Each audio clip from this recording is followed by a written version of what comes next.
Assalamualaikum warahmatullahi wabarakatuh. Waalaikumsalam warahmatullahi wabarakatuh.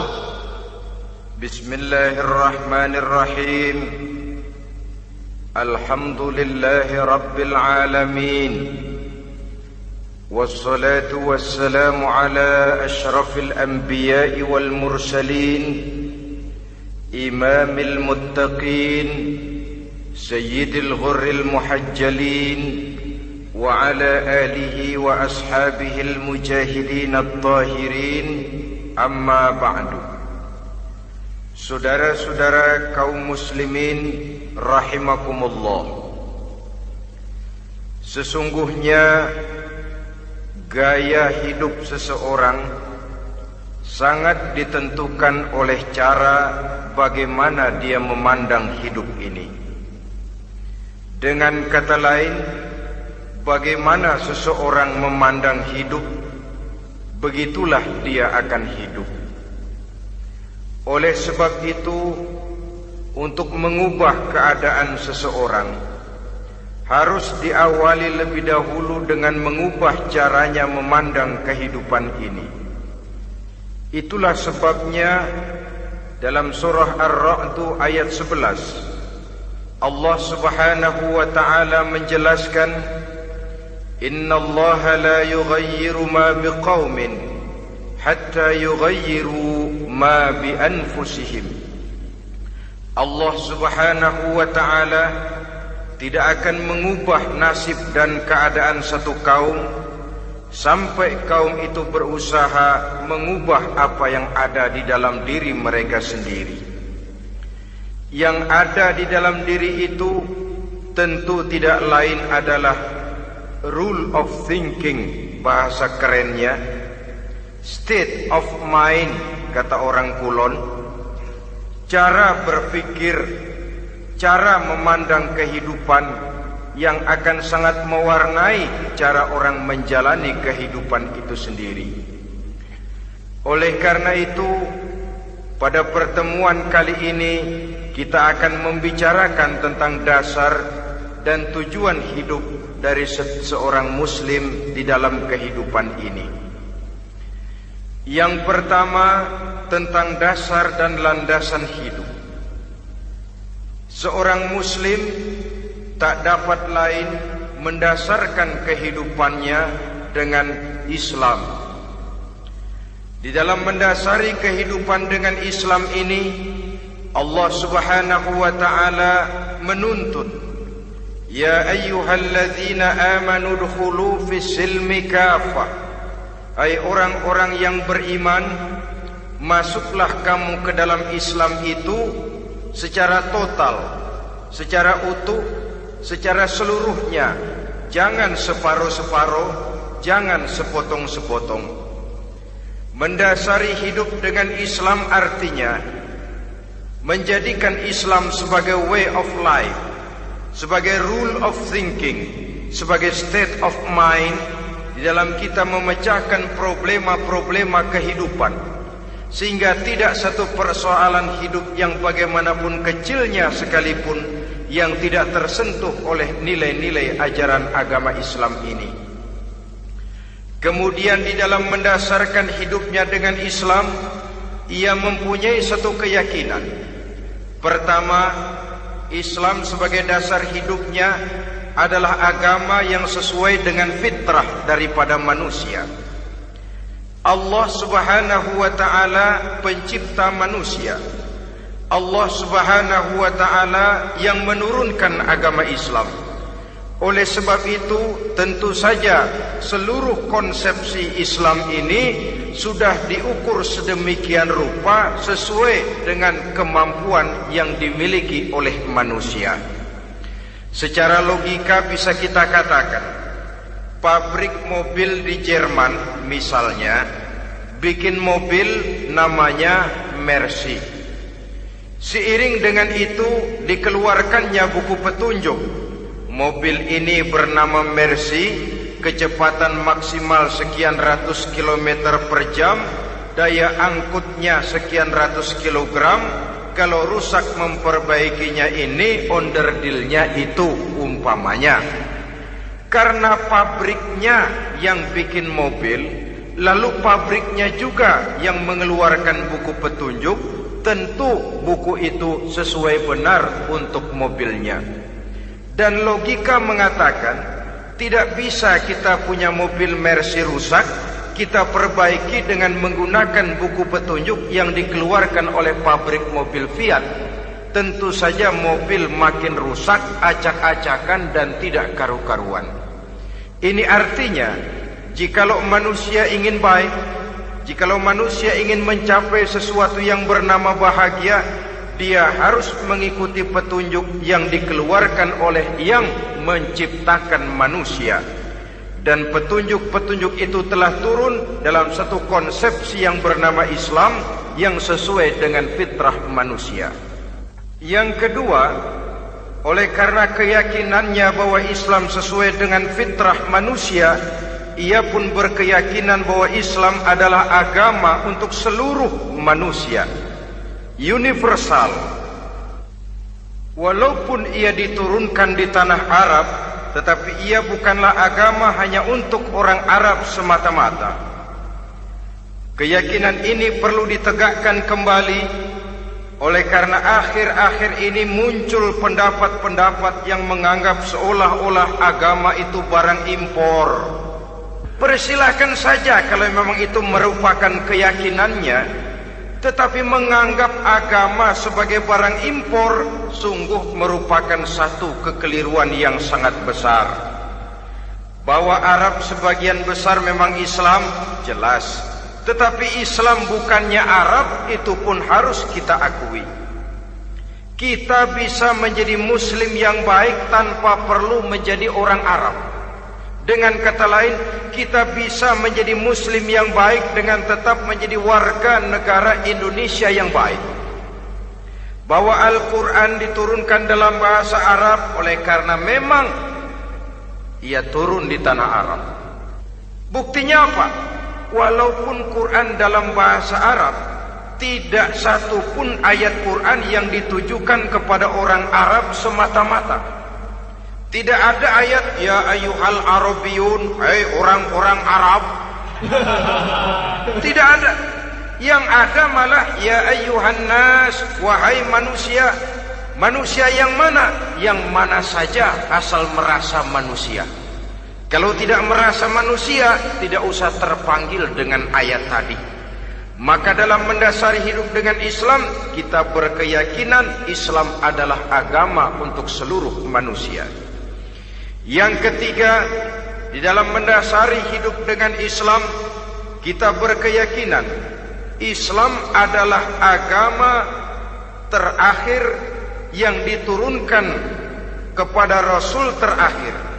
Tidak ada Rasul dan Nabi sesudah Nabi Muhammad, dan tidak ada agama lagi sesudah agama Islam. Dasar-dasar keyakinan ini melembaga dalam pribadi kita, membentuk satu keyakinan yang mendasari kehidupan ini, sehingga tidak satu problema yang bagaimanapun kecilnya dalam kehidupan yang tidak tersentuh oleh nilai-nilai Islam. Sejak kita tidur sampai kita bangun tidur, bahkan tidur itu sendiri, dan seluruh kegiatan kehidupan yang kita laksanakan dalam 24 jam, tidak satu pun yang tidak tersentuh oleh nilai-nilai Islam. Inilah pandangan hidup Muslim. Jawaban seorang Muslim terhadap problema-problema kehidupan yang dihadapinya, yang di dalam menjawab problema itu ia Islam oriented, berorientasi kepada nilai-nilai Islam. Apa kata Islam tentang pekerjaan yang dihadapinya? Halal kata Islam, halalah dia katakan. Haram kata Islam, haram dia katakan. Islam oriented. Barometer dalam perbuatannya tidak lain daripada nilai-nilai Islam itu sendiri. Dan kemudian di dalam mendasari kehidupan dengan Islam, ia berkeyakinan Islam adalah satu-satunya agama yang benar. Bahasa kerennya, Islam is the single one, the true religion behind the God. Satu-satunya. Keyakinan ini kelihatannya subjektif, tapi memang inilah pokok daripada kehidupan beragama. Saudara-saudara kaum muslimin rahimakumullah, kalau itulah dasar daripada kehidupan kita sebagai muslim, apa yang menjadi landasannya? Kalau dasar hidup kita Islam, maka landasan hidup kita tidak lain adalah Al-Quran dan sunnah Rasulullah sallallahu alaihi wasallam. Dunia penuh dengan orang-orang besar, dan setiap orang-orang besar itu mempunyai ajaran-ajaran yang pernah jaya, pernah dikumandangkan, didengung-dengungkan, naik ke panggung sejarah untuk kemudian tenggelam. Satu ajaran hanya akan langgeng, satu ajaran hanya akan tahan lama apabila dia turun dari sumber yang serba maha. Kalau dia turun dari manusia, maka sifatnya hanya musim. Yang namanya musim, saudara-saudara, namanya musim tidak bisa dilarang, tapi kalau sudah selesai habis sendirian. Itu musim namanya. Musim rambutan. Kalau datang musim rambutan, apa bisa dilarang? Gak boleh musim rambutan. Ya tidak bisa, dia akan tumbuh terus. Tapi manakala musimnya habis. Begitulah nasib dari ajaran yang nisbi, relatif dan temporer apabila dia bersumber dari manusia. Maka satu ajaran hanya akan langgeng, tahan lama apabila dia turun dari sumber yang serba maha. Dan itu sudah turun bernama Al-Quranul Karim. Sedangkan sunnah, saudara-saudara, merupakan penjelasan dari apa yang oleh Quran tidak dijelaskan dalam bentuk yang detail, melengkapi apa yang oleh Al-Quran hanya disebutkan dalam bentuk garis besarnya saja. Baik Quran maupun sunnah kita sebut merupakan dasar, landasan yang primer. Sedangkan untuk memahami Quran dan sunnah, kita memerlukan pendapat-pendapat orang yang ahli di bidang itu. Dalam hal ini kita sebut saja dengan ulama. Dan ini merupakan sumber yang sekunder dari landasan hidup kita sebagai seorang muslim. Dua rel ini, Quran dan sunnah, merupakan landasan di mana kereta api Islam ini berjalan. Quran dan sunnah. Saudara-saudara kaum muslimin rahimakumullah, oleh karenanya marilah kita menjadikan Quran dan sunnah ini sebagai imam di dalam kehidupan kita. Bukankah Rasulullah sallallahu alaihi wasallam pernah memberikan pilihan, man ja'alal Qur'ana amamahu qadahu ilal jannah wa man ja'alal Qur'ana khalfahu saqahu ilan nar. Siapa yang meletakkan Quran di depannya, dijadikannya Quran sebagai imam dan dia sebagai makmum, maka Al-Quran akan membimbing dia ke surga. Ya, surga di dunia ini, lebih-lebih lagi surga di akhirat nanti. Sebaliknya, wa man ja'alal Qur'ana khalfahu, siapa yang meletakkan Quran di belakangnya, dia belakangi ajaran dan konsepsi Al-Quran, dia tinggalkan perintah-perintah Al-Quran, maka Al-Quran yang dibelakanginya itu akan mendorong dia ke neraka. Neraka dunia, lebih-lebih neraka di akhirat nanti. Pilihan terserah kita. Jikalau kita mau menjadikan Quran sebagai imam, artinya kita menjadi makmum. Resikonya dimanapun, makmum wajib ikut imam. Imam takbir, makmum takbir, imam ruku', makmum ruku', imam i'tidal, makmum i'tidal. Jikalau Quran imam kita dan kita adalah makmum, maka itu berarti jikalau ke barat komando Quran, ke barat kita pergi. Jikalau ke timur kata Quran, ke timur kita menuju. Jikalau halal kata Quran halal kita katakan, jikalau haram kata Quran haram kita ucapkan. Itu resikonya kita menjadi makmum, menyusun pola hidup yang lebih Qurani. Tapi sebaliknya, ke barat komando Quran, ke timur kita pergi, ke utara kata Quran, ke selatan kita menuju. Halal kata Quran malah kita tidak mau melaksanakannya. Haram kata Quran kita senang bukan main. Artinya kita mau menjadi makmum, dan Quran kita jadikan sebagai makmum, kita sendiri malah mau menjadi imam. Kita paksa konsepsi Al-Quran itu supaya sesuai dengan naluri kemanusiaan kita, mengotak-atik hukum, menghalalkan yang haram, mengharamkan yang halal. Dikala itu landasan hidup kita sudah goyah, tidak lagi sebagai landasan tempat kita bertolak, tetapi malah menjadi satu landasan yang kita injak-injak. Sesungguhnya saudara-saudara, Quran tidak akan membawa berkah, tidak akan menjadi rahmatun wa syifaun lil mu'minin, menjadi penyembuh, menjadi rahmah bagi orang-orang beriman, apabila yang kita baca itu kita injak-injak di dalam kehidupan. Upaya menyusun hidup yang lebih Qurani ini seiring dengan usaha kita menjadi warga negara yang baik. Yang saya katakan di awal tadi, tidak saling dan tidak harus saling bertentangan.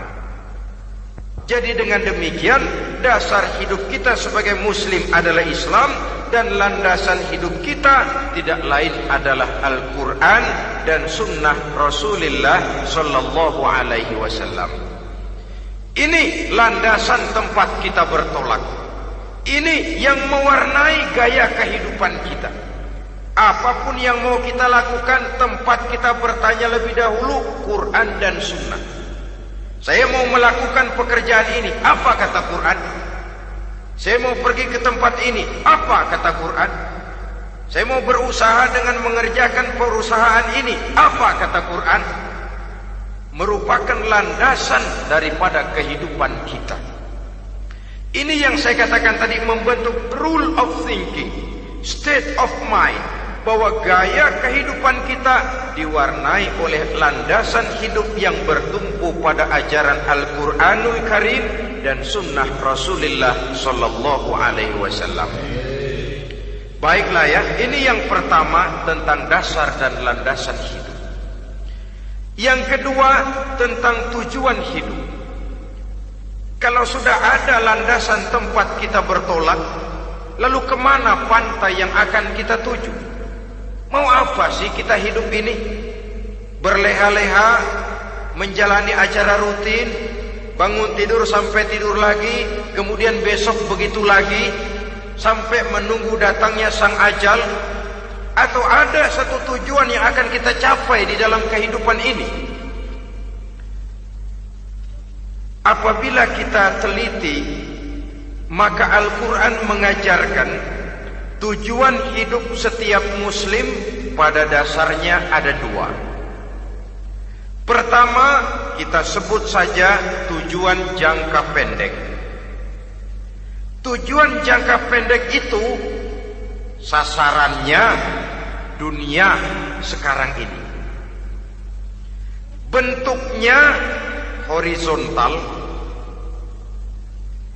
Targetnya agar setiap pribadi muslim menjadi rahmatan lil alamin, rahmah bagi lingkungannya. Inilah yang oleh agama dinamakan hablum minan nas, yang isinya adalah ilmu dan peradaban. Jadi dunia dan seluruh isinya merupakan tujuan jangka pendek saja. Untuk mencapai tujuan jangka pendek, dunia dan seluruh isinya, unsur penunjangnya adalah pendidikan, pengalaman, atau nasib. Makin tinggi pendidikan, makin mudah menjangkau hidup. Makin banyak pengalaman, makin mudah menguasai dunia.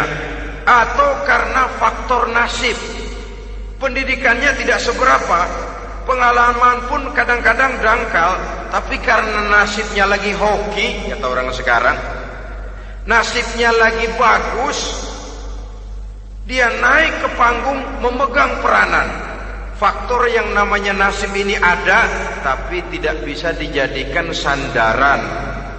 Untuk menjangkau dunia dan seluruh isinya, unsur penunjangnya pertama pendidikan, yang kedua pengalaman, yang ketiga faktor nasib. Oleh karena itu, apabila kita ingin mudah mencapai dunia, yang pertama harus kita laksanakan bagaimana menempuh satu pendidikan. Di zaman sekarang orang terangsang untuk hidup dalam pola yang oleh orang-orang priangan disebut hardolin. Saudara tahu hardolin? Itu potongan dari dahar modal ulin. Filsafat hidup yang pakaian mau bagus, makan mau enak, kerja nggak mau. Akhirnya jadilah dia penghayal kelas berat, tukang-tukang ngelamun kelas tinggi. Tiap hari kegiatannya ya cuma tidak terlepas dari tiga kriteria itu. Hardolin. Pokoknya kalau sudah dahar modal ulin, besok ya begitu lagi. Pola dari dimana orang pakaian mau bagus, makan mau senang, duit mau punya, kerja tidak mau. Kadang-kadang mau kerja tapi tidak tahu apa yang harus dikerjakan. Ditambah oleh sempitnya lapangan pekerjaan. Tidak tahu apa yang harus dikerjakan, dilatar belakangi oleh tidak adanya pendidikan yang dia terima, sehingga mau kerja apa lalu bingung. Oleh karena itu, terutama buat adik-adik remaja, para pemuda, saya berpesan untuk menjangkau dunia, yang pertama harus kita jalani bagaimana membina diri, mendidik. Taruh kata drop out, putus sekolah, tapi drop out bukan halangan bagi tumbuhnya cita-cita yang mulia. Bahkan ada orang bilang many a great man starts as a newspaper boy. Banyak orang-orang besar yang memulai pekerjaannya dagang koran. Putus sekolah bukan merupakan halangan bagi tumbuhnya cita-cita yang mulia. Dan tidak sedikit orang-orang besar yang tidak keluaran perguruan tinggi. Tidak sedikit orang-orang besar yang tidak merupakan produk dari perguruan tinggi tertentu, tapi kerajinannya belajar, banyak membaca, banyak bergaul, autodidak. Syukur kalau masih bisa menempuh pendidikan yang formal. Kekurangan ekonomi, kemiskinan keluarga jangan menjadi penghalang bagi tumbuhnya cita-cita yang tinggi untuk menempuh karier pendidikan yang baik. Ini memang pahit, tapi bagaimanapun kata orang, lebih baik makan singkong beneran daripada makan roti ngimpi.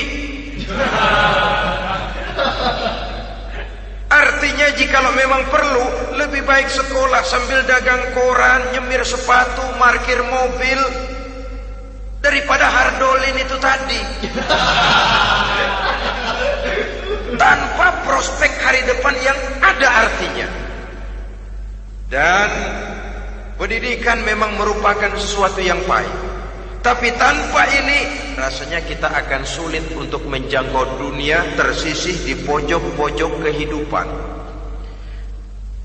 Jangan lalu bilang, manusia kan rezekinya sudah dijamin oleh Allah, ayam saja ada rezekinya. Of course. Tapi jangan lupa, cara ayam cari rezeki dengan cara manusia cari rezeki lain. Kalau ayam cari rezeki dari tahun atu, modalnya cuma ceker sama patok. Kalau ayam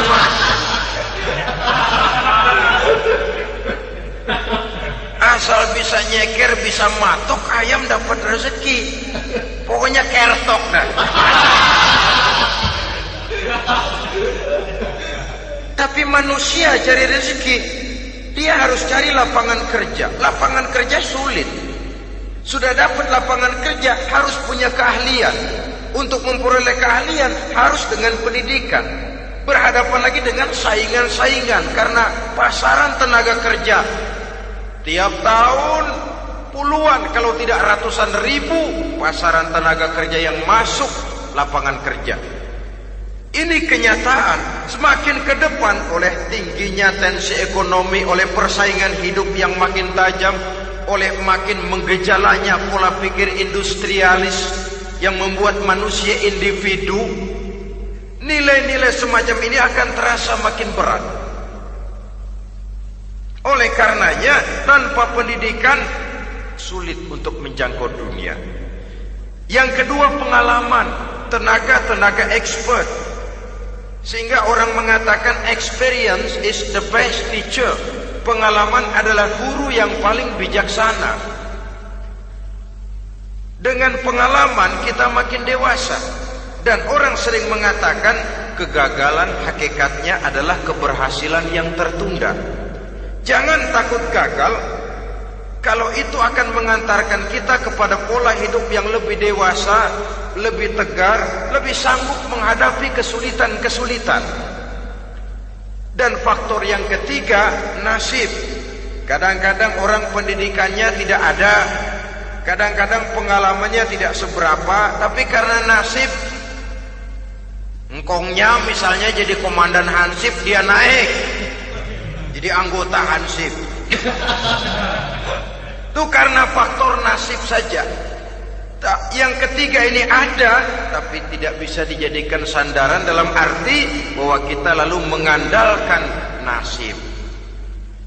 Lo nanti udah gede mau jadi apa? Gua sih gimana nasib aja dah. Jadi orang syukur, jadi gembel nasib.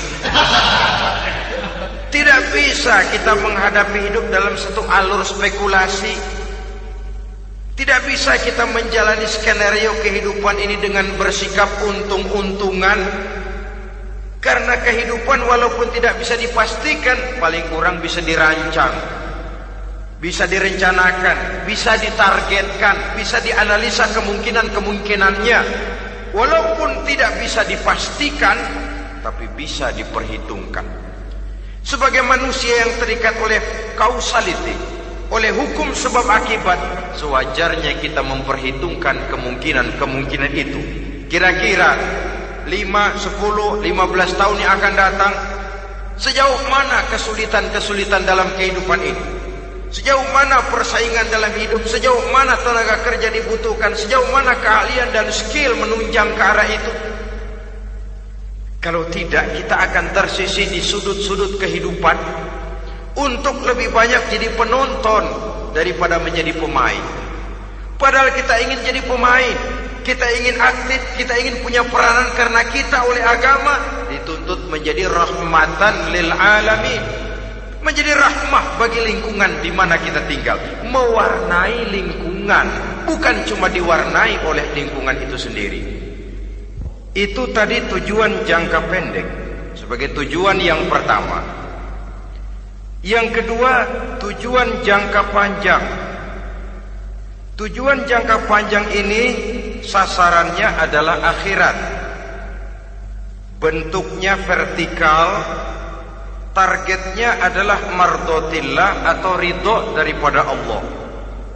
Dan ini yang oleh agama dinamakan dengan hablum minallah, tali vertikal yang menghubungkan manusia langsung dengan Tuhannya.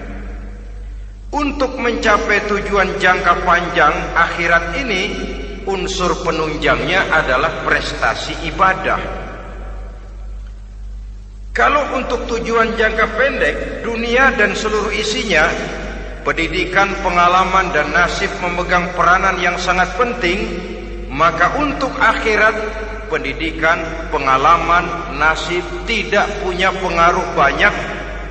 Unsur penunjangnya adalah prestasi ibadah.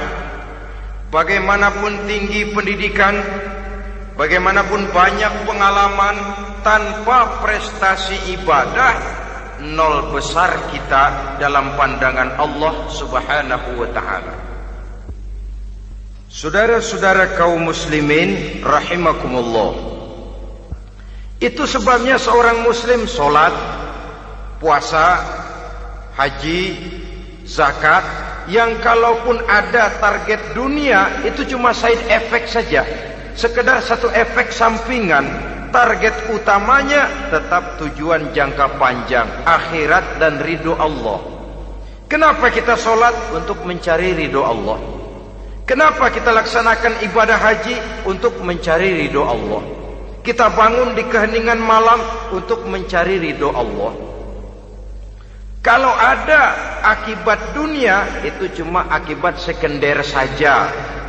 Ada misalnya orang karena tekun ibadah rezekinya lancar, itu baru persekot, baru tanda jadi. Kadang-kadang persekotnya saja sudah nikmat kok, apalagi cashnya, kontannya. Sebaliknya kalau ada orang rajin ibadah rezekinya seret, jangan jadi alasan. Kok lu nggak sembahyang? Alah, tetangga gua rajin sembahyang melarat terus. Ya memang sholat itu bukan dengan target dunia, target akhirat, saudara-saudara. Oleh sebab itu, seorang muslim adalah seorang yang berpandangan luas, berjiwa lapang. Maksudnya apa? Tujuan jangka pendek dan jangka panjang ini harus dia raih kedua-duanya. Ini yang oleh Al-Quran diajarkan agar setiap muslim mencapai fid dunia hasanah wa fil akhirati hasanah. Kebaikan di dunia, kebaikan di akhirat. Itu arti hasanah. Jangan macam orang dulu, punya istri dua pergi haji. Yang satu yang muda istrinya namanya Hasanah, yang satu namanya Khadijah. Waktu tawaf keliling Ka'bah, si suami ini nggak bisa doa apa-apa kecuali Rabbana Atina itu. Tiap putaran Rabbana Atina fid dunya hasanah wa fil akhirati hasanah. Putaran kedua Rabbana Atina fid dunya hasanah wa fil akhirati hasanah. Ini istri tuanya yang namanya Khadijah dengerin aja. Akhirnya di satu saat dia colek suaminya, "Bang, mentang-mentang Hasanah bini muda disebutin melulu. Saya dong disebutin dalam doa." "Iya deh, ntar putaran selanjutnya." Suaminya blow on juga. Putaran kedua dia baca Rabbana Atina fid dunya hasanah wa fil akhirati Khadijah.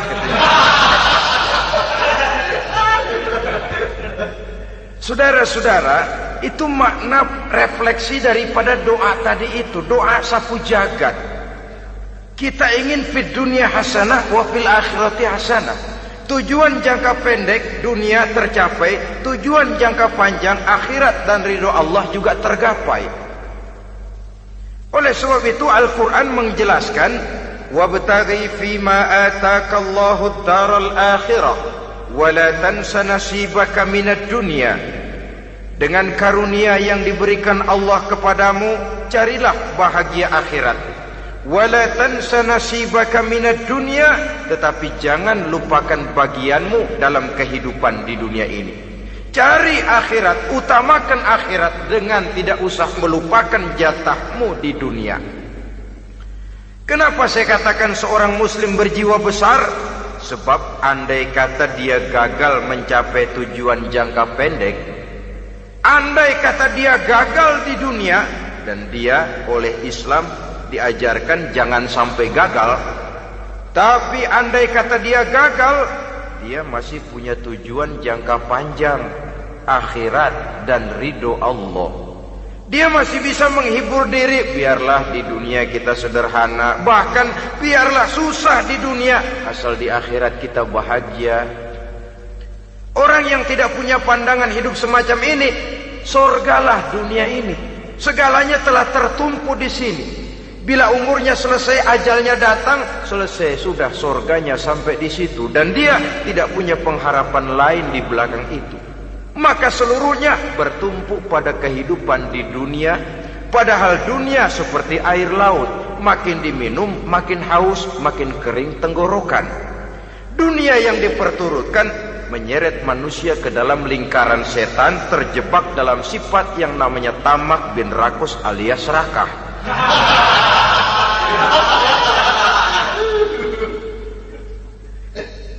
Andai kata dia gagal untuk tujuan jangka pendek, dia masih punya tujuan jangka panjang, akhirat. Dia masih sanggup berkata, biar di dunia kita sederhana, bahkan biar kebelangsak sengsara susah di dunia, asal di akhirat kita bisa bahagia. Kan masih ada harapan. Yang paling bangpak, paling rusak betul, sudah di dunia sengsara, di akhirat celaka. Di dunia rumahnya gubuk, pinggir kali miring, asal hujan bocor, utang selebar warung. Bayang kagak, ngaji enggak, puasa enggak, saban malam merit mulu. Saudara hadirin yang saya hormati, lalu kapan mau bahagia kalau sudah di sini susah, di sana akan susah juga. Ini yang pertama, seorang muslim, seorang yang optimis, berjiwa besar, luas pandangan. Kegagalan dia dalam jangka pendek tidak menyebabkan dia melupakan tujuan jangka panjang. Yang kedua, positifnya apa? Cara dia mencapai tujuan jangka pendek diwarnai oleh keyakinan adanya tujuan jangka panjang. Dia memang benar cari harta, tapi karena dia yakin ada akhirat, Allah ridho apa tidak. Ini positifnya. Saya memang cari duit, tapi dengan cara ini Allah ridho apa tidak. Saya memang ingin berpakaian yang rapi, tapi dengan tidak menutup aurat begini, Allah ridho atau tidak. Saya memang bergaul menghormati teman, tapi terjebak dalam minuman keras karena menghormati teman, Allah ridho apa tidak. Ini orang yang punya tujuan jangka panjang. Segalanya diberikan bingkai dengan pertanyaan, Allah ridho atau tidak. Keyakinannya terhadap tujuan jangka panjang mewarnai gaya hidupnya di dunia ini, mencapai tujuan jangka pendek tadi. Mau minum, Allah ridho apa enggak ini? Mau makan, yang saya makan Allah ridho apa enggak ini?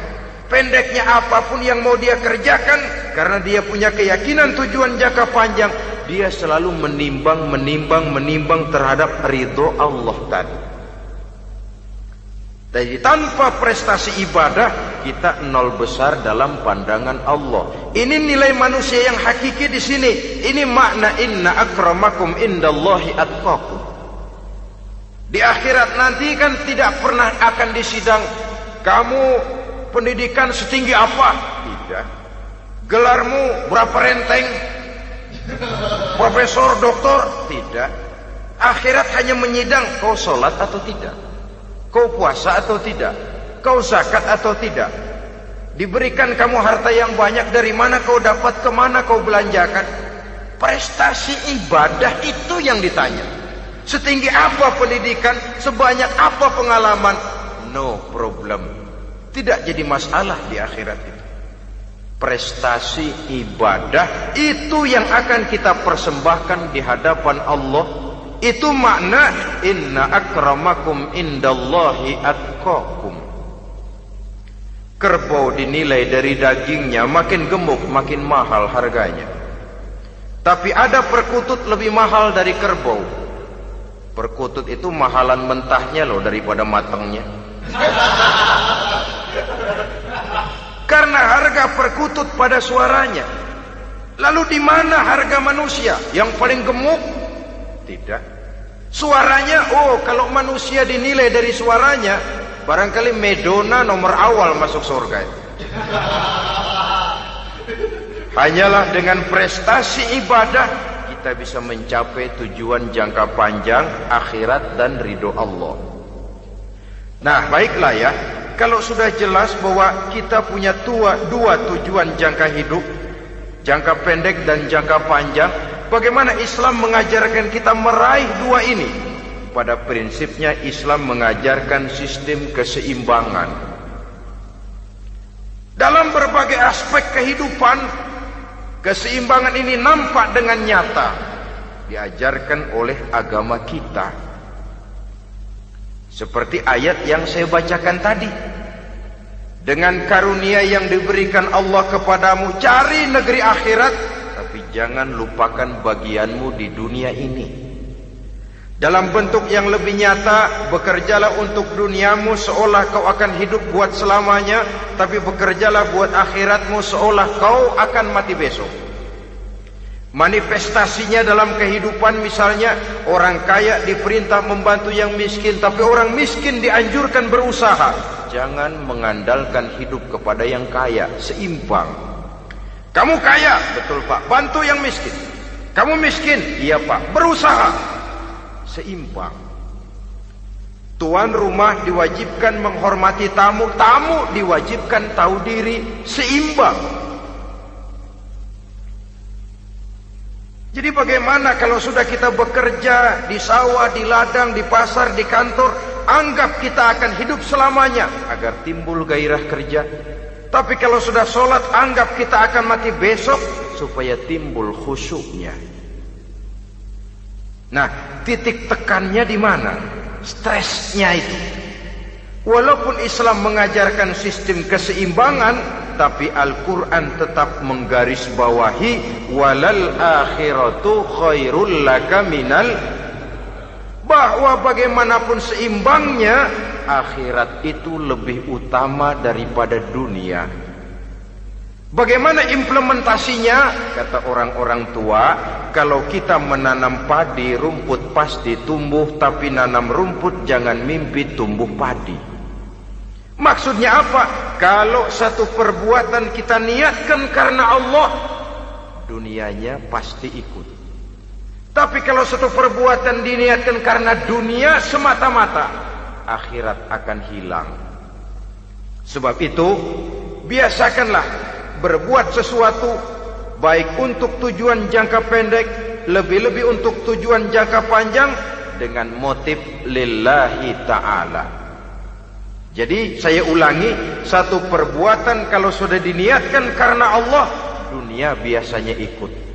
Tapi kalau diniatkan karena dunia semata-mata, akhirat akan luput. Padahal itu titik tekannya, walal akhiratu khairul laka minal ula. Saudara-saudara kaum muslimin rahimakumullah, ini tujuan hidup. Jadi landasan tempat kita bertolak sudah jelas, pantai yang akan kita tuju dalam kehidupan ini juga sudah nyata. Kita ingin mencapai apa yang dinamakan fid dunya hasanah wa fil akhirati hasanah. Untuk itu perlu ada keseimbangan, tetapi titik tekannya tetap akhirat lebih utama daripada kehidupan dunia ini. Sekarang kalau sudah ada dasar hidup, sudah ada tujuan yang akan kita capai, tentu harus ada alat untuk mencapainya. Semuanya perlu sarana. Bahkan pada hakikatnya dalam kaidah usul fikih, para ulama mengajarkan lil wasail hukmul maqasid. Sarana dan tujuan hukumnya sama. Ini mestinya mendidik umat Islam jadi pinter. Jangan cuma berpikir melaksanakan satu pekerjaan, tapi juga berpikir menciptakan sarana untuk terwujudnya pekerjaan itu. Misalnya umat Islam wajib pergi haji kalau mampu, kan begitu toh? Kalau dia umat Islam Indonesia, tentu pergi hajinya ke Mekah. Mekah, Jeddah, Mekah, Indonesia, perlu sarana angkutan untuk sampai ke sana. Kapal laut, kapal udara. Artinya umat Islam harus maju di bidang teknologi, bisa menciptakan pesawat, bisa menciptakan kapal laut, sarana yang akan menyampaikan dia untuk bisa melaksanakan ibadah haji. Selama ini kita bertumpu kepada pemikiran, pokoknya kan yang penting gue pergi haji, pakai apa kayak gue punya duit. Dari segi pribadi memang barangkali begitu, tapi sebagai umat yang harus mencapai kemajuan, apabila diperintahkan melaksanakan sesuatu, kita pun hakikatnya dituntut menciptakan sarana untuk menunjang pelaksanaan sesuatu itu sendiri. Agama mengajarkan an-nazafatu minal iman, kebersihan sebagian daripada iman. Siapa yang menciptakan mesin cuci, sabun-sabun keras, deterjen, rinso dan lain sebagainya? Siapa yang menciptakan air condition, pembersih ruangan? Kita hanya berpikir pokoknya kan bersih, mau pakai apa kek. Kita jarang yang berpikir kepada pewujudan teknologi modern untuk menerjemahkan hadis itu. Syukurlah belakangan ini sudah muncul teknokrat-teknokrat muslim yang dijiwai oleh semangat Al-Quran membuka tabir rahasia konsepsi Islam di lapangan teknologi modern yang makin lama makin menunjukkan tuntutan kebutuhan daripada umat itu sendiri. Dengan demikian, apabila ada tujuan hidup, kita memerlukan alat untuk mencapai tujuan tadi. Supaya tujuan fid dunya hasanah wa fil akhirati hasanah tercapai, apa alat yang harus kita pakai? Kita lihat surah At-Taubah ayat 111 memberikan jawaban. Innallaha ashtara minal mu'minina anfusahum wa amwalahum bi anna lahumul jannah. Sesungguhnya Allah telah membeli dari orang-orang beriman diri mereka, harta mereka, bahwa sesungguhnya bagi mereka adalah surga. Coba kita simak ayat ini sejenak, akan nampak dengan jelas bahwa ayat ini hakikatnya merupakan satu transaksi yang nyata benar antara kita dengan Allah. Transaksi jual beli sudah terjadi, dan itu langsung dengan Allah, tertuang dalam pernyataan Quran. Pembeli Allah, penjual kita orang-orang beriman. Dagangannya adalah anfus dan amwal, harganya adalah surga. Itu sudah tanda tangan pernyataan kita siap jual beli ya Allah. Apalagi baiat kita apa? Inna solati wa nusuki wa mahyaya wa mamati lillahi rabbil alamin. Solatku, ibadahku, hidup dan matiku cuma untuk Allah Tuhan seru sekalian alam. Minimalnya 5 kali sehari semalam baiat ini kita ulang dan kita ulang. Kenapa lalu kita tidak konsekuen? Dalam konteksnya dengan persoalan, maka alat hidup kita itu ada 2. Pertama, anfus. Ini bentuk mufrad dari jamaknya, bentuk jamak dari mufrad nafsun. Biasa diterjemahkan dengan diri. Yang dimaksud dengan diri adalah kepribadian. Yang dimaksud dengan kepribadian ialah kekayaan yang kita miliki dalam kepribadian kita. Artinya bisa tenaga, pikiran, konsep, gagasan, wewenang, ide, pangkat, jabatan, kemampuan, keahlian, skill, itu semuanya masuk ke dalam anfus, diri. Sedangkan amwal bentuk jamak dari mufrad malun, biasa diterjemahkan dengan harta. Pengertian di sini ialah seluruh bentuk-bentuk materi yang berada di bawah kekuasaan kita. Bisa rumah, bisa uang, bisa tanah, bisa kebun, bisa pabrik, bisa peternakan, itu semuanya amwal. Nah, baik anfus maupun amwal, diri, tenaga kek, pikiran kek, harta kek, pangkat kek, jabatan kek, wewenang kek, keahlian kek, untuk tujuan jangka pendek harus jadi rahmah bagi lingkungan. Untuk tujuan jangka panjang harus menunjang jalan menuju ridho Allah. Jadi kalau pangkat kita menjauhkan kita dari ridho Allah, itu bukan nikmat tuh, azab. Punya pangkat bukan melakukan kebaikan, malah melakukan kejahatan, setidak-tidaknya berdiri di belakang kejahatan, melindungi perbuatan-perbuatan munkar. Dalam kelas kakap melindungi korupsi, dalam kelas teri jadi backing tukang koprok. Umpamanya itu sudah menyalahi. Alat tidak digunakan untuk mencapai tujuan. Itu untuk tujuan jangka pendek. Lalu amwal, harta, uang, tanah, rumah, kebun untuk tujuan jangka pendek harus menjadi rahmah bagi lingkungan. Sedang untuk tujuan jangka panjang, baik diri maupun harta harus menunjang jalan menuju ridho Allah, harus meningkatkan prestasi ibadah kita kepada Allah Subhanahu wa ta'ala.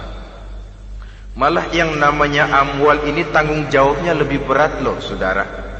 Kalau saudara diberikan ilmu, sidang akhirat cuma satu. Ilmumu kau amalkan untuk apa?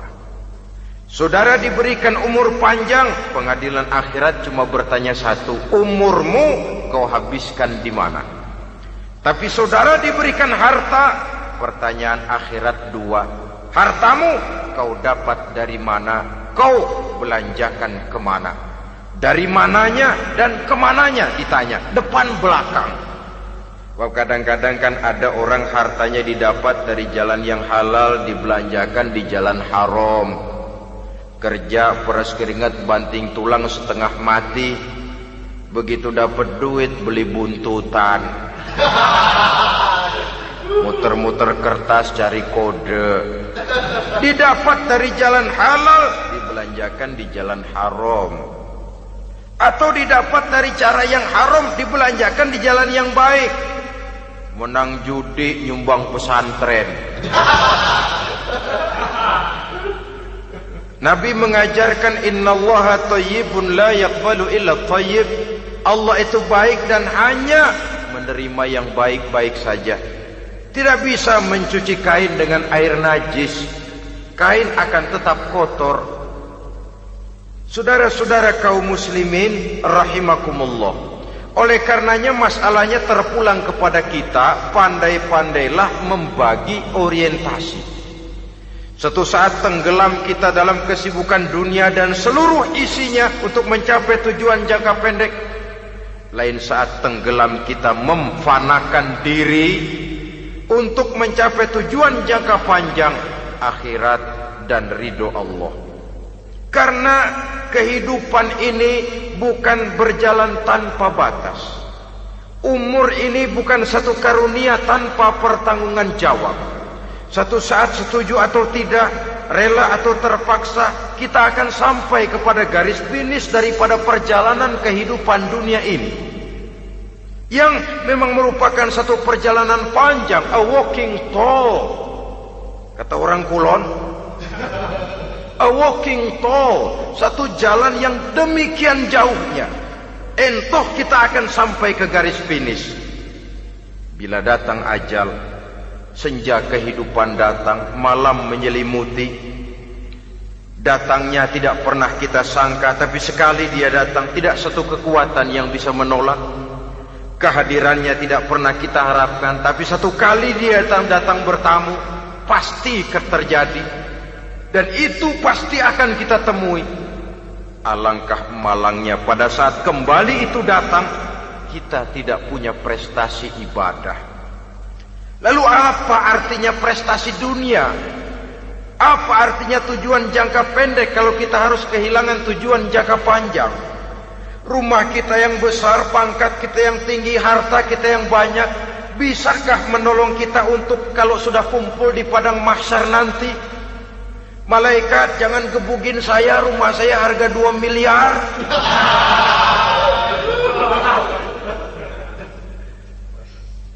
Sudahlah malaikat, damai saja, itu Rolls Royce saya. Pakai saja malaikat, pakai. Kata malaikat, gue budak, gue gak butuh gituan. Hanya prestasi ibadah yang bisa menyelamatkan kita pada kondisi semacam itu.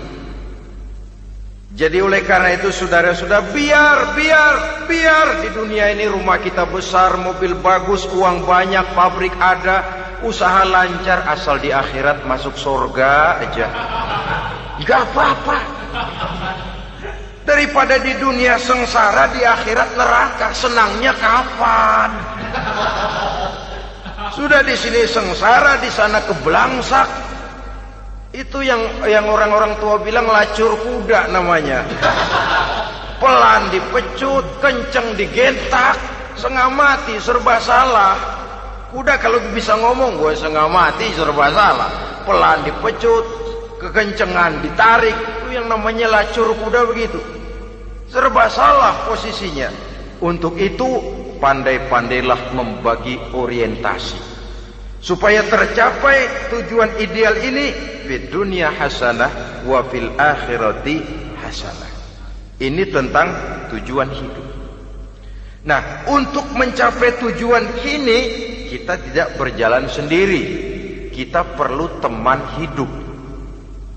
Di samping teman hidup ada pula lawan hidup.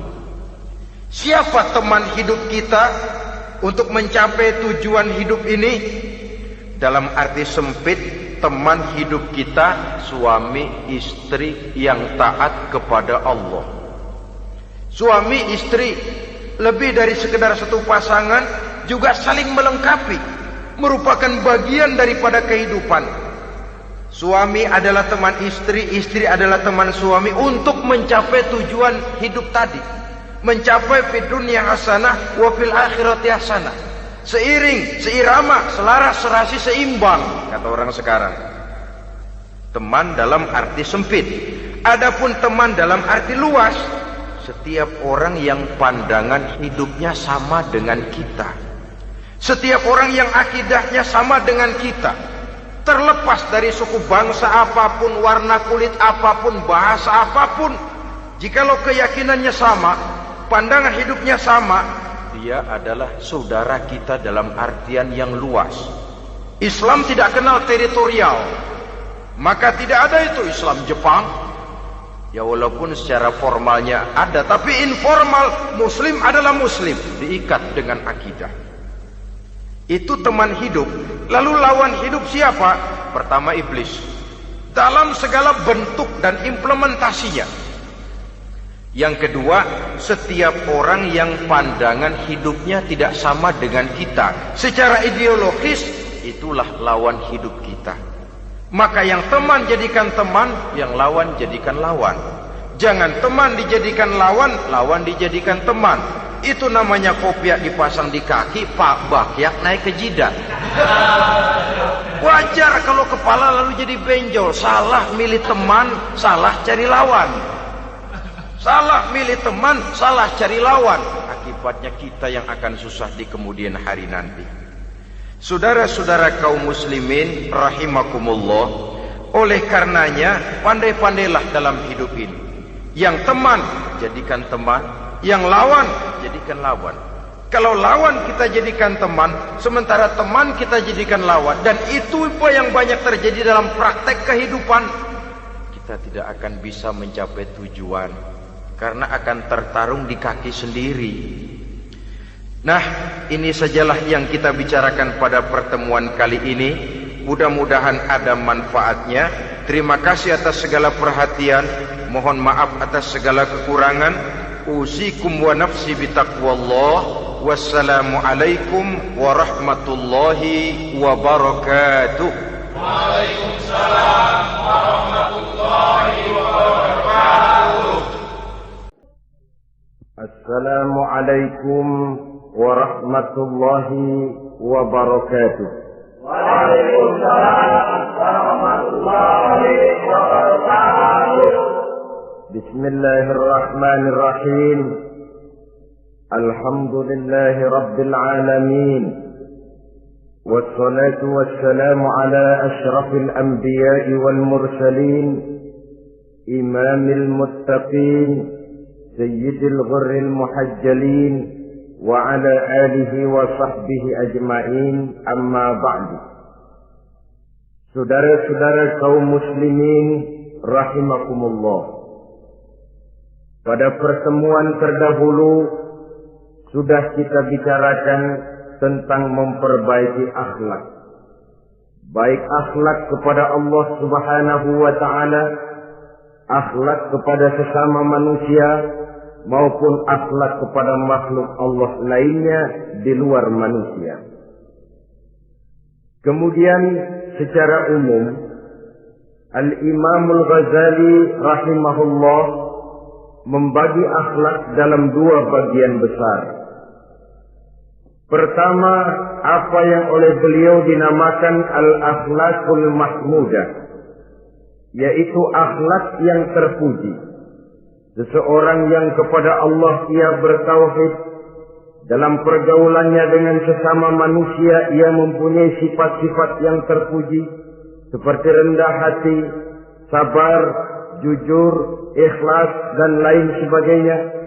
Kemudian dalam sikapnya kepada makhluk Allah di luar manusia, ia dapat mengembangkan nilai-nilai ihsan sesuai dengan tuntunan imannya.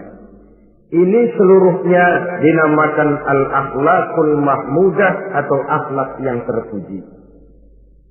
Kemudian yang kedua oleh beliau dinamakan al-akhlakul mazmumah, yaitu akhlak yang tercela.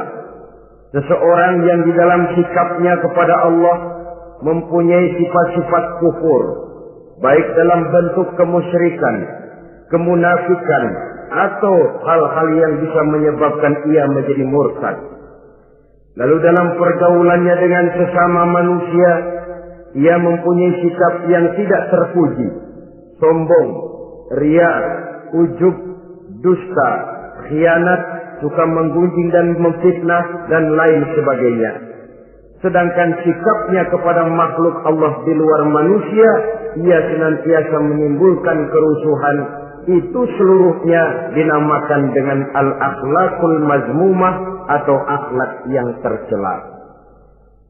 Untuk memperoleh akhlak yang baik, yang dalam bahasa populernya dinamakan al-akhlakul karimah, para ulama sufi memberikan tuntunan. Pertama, melalui jalan yang disebut tafalli. Yang kedua, tahalli. Dan hasilnya nanti akan membuahkan tajalli. Tahalli artinya mengosongkan diri dari segala macam sifat yang tercela. Sombongnya dibuang, riyaknya dihilangkan, suka fitnahnya musnah, dustanya berhilang. Itu semuanya dinamakan tahalli, mengosongkan diri dari seluruh sifat-sifat yang tercela. Apabila ini sudah berhasil dilaksanakan oleh seseorang, ia naik kepada tingkat yang selanjutnya dinamakan tahalli. Tahalli artinya menghiasi diri dengan seluruh sifat-sifat yang terpuji. Bila sombongnya hilang, berganti dengan tawadhu. Bila dustanya hilang, berganti dengan jujur. Bila khianatnya hilang, dihiasi hatinya dengan amanah, dan begitu selanjutnya. Hasil daripada tahalli, menghiasi diri dengan segala sifat-sifat yang terpuji, akan mengantarkan orang untuk sampai kepada tajalli, bisa menyaksikan kebesaran Allah Subhanahu wa ta'ala. Maka pada pertemuan kali ini kita akan mulai dengan yang pertama, tahalli, mengosongkan diri dari seluruh sifat-sifat yang tercela, menjauhkan diri dari semua akhlak-akhlak yang tidak baik. Dan pertemuan ini akan kita mulai dengan membicarakan dusta dan akibatnya. Saudara-saudara kaum muslimin rahimakumullah, salah satu nikmat yang diberikan Allah kepada kita makhluk manusia dalam hidup ini adalah kemampuan untuk berkata-kata. Kemampuan menyalurkan hasrat hati dan keinginan jiwa melalui ucapan dengan bahasa sebagai alat komunikasi. Sehingga orang lalu berkata bahwa al-insan adalah hayawanun natiq. Manusia sebenarnya adalah binatang juga. Cuma saja manusia binatang yang pandai berbicara. Oleh karenanya ini merupakan satu nikmat yang sangat besar yang perlu kita syukuri. Lidah bisa menempatkan seseorang pada posisi yang tinggi. Lidah juga bisa menempatkan orang pada posisi yang paling rendah. Karena lidahnya orang dipuji, karena lidahnya orang dicaci maki dan dicela. Pendeknya seperti kata pepatah, al-lisan saghirul jirni azimul jurni. lidah itu walaupun kecil bentuknya tetapi besar akibatnya. Hampir sebagian besar dari kesulitan-kesulitan yang menimpa manusia pada mulanya disebabkan oleh lidahnya. Sehingga pepatah mengatakan salamatul insan fi hifdzil lisan. Manusia akan selamat apabila dia pandai menjaga lidahnya. Seperti orang kita bilang, lidah tidak bertulang. Artinya bicara kadang-kadang demikian enak, bicara kadang-kadang demikian nikmat, tidak terasa akan membawa akibat yang tidak pernah kita perhitungkan sebelumnya. Oleh karenanya, salah satu yang menyebabkan manusia bisa turun nilai kemanusiaannya apabila dia telah mempergunakan lidahnya untuk suatu yang lazimnya kita namakan dusta. Apa sebenarnya dusta itu? Dikatakan al-kadzib huwa adamu mutabaqatil khabar lil waqi'. Dusta ialah tidak adanya persesuaian antara berita dengan kenyataan. Itu yang dinamakan dusta. Berita tidak sesuai dengan kenyataannya. Nah, bentuknya bisa mengada-ada, bisa menambah-nambah, ataupun mengurang-ngurang. Itu bentuk-bentuk daripada tidak sesuainya berita dengan kenyataan. Mengada-ada, yang tidak ada diada-adakan, itu jelas merupakan dusta. Kemudian menambah-nambah, beritanya sebenarnya cuma 1 meter, tapi disampaikan orang kepada kita 5 meter, yang 4 meter tambahan. Disitulah kemungkinan terjadinya penyusupan-penyusupan berupa dusta adanya. Ataupun mengurang-urang. Beritanya sebenarnya 8 meter, sampai ke kita cuma 2 meter. Yang 6 meter berita itu dikorup. Itu juga sudah bagian tersendiri daripada yang dinamakan dusta. Oleh karenanya kita harus berusaha. Pertama dari sifat mengada-ada. Yang tidak ada diada-adakan. Itu jelas dusta. Dan ini pekerjaan paling enak memang. Orang seakan-akan terpesona. Orang seakan-akan kagum. Padahal kita mengada-ada. Barang yang tidak ada diada-adakan. Rasul juga pernah, saudara-saudara. Tapi bernada seperti ini, namun jujur. Satu saat beliau sedang duduk. Ada seorang perempuan mengendarai onta. Sudah tua sekali ontaknya. Lalu Rasul bangun menegur orang tadi. Bu, kenapa naik anak onta, katanya. Perempuan ini bilang, ya Rasul, yang saya kendarai ini bukan anak onta, tapi biang onta. Begitu. Iya, tapi dia punya ibu kan?